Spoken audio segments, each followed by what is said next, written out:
WhatsApp guys. So আজকে একটা কথা বলবো তোমাদেরকে।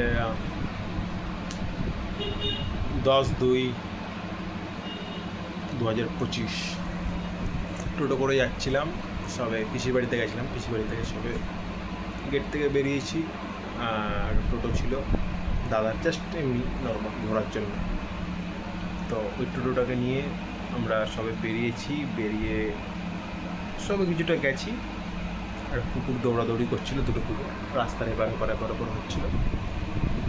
হঠাৎ করে আমাদের টোটোর সামনের চাকায় এসে ধাক্কা মারে, আর টোটোটা সাডেনলি কিছু বুঝতে পারিনি তখন, মানে তার মধ্যেই উল্টে পড়ে। আমার হাতটা, এই হাতটা, লেফট সাইডের হাতটা আমার বাইরে, মানে আমি হাত দিয়ে বসেছিলাম আর বা সাইডেই পড়েছিল টোটোটা। তো হাতটা তখন ঢুকে যায় টোটোর তলায়, আর হাতের উপরে পড়ে।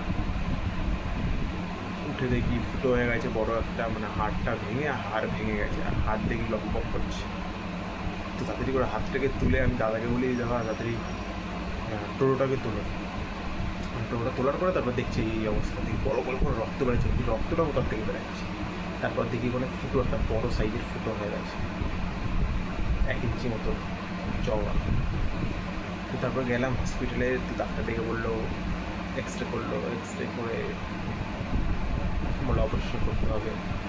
তারপর অপারেশন করে এই কন্ডিশন আমার হাতের এখন 1.5 মাস হয়ে গেছে। তো 3 মাস আরও থাকবে, তারপরে দেখা যাক কি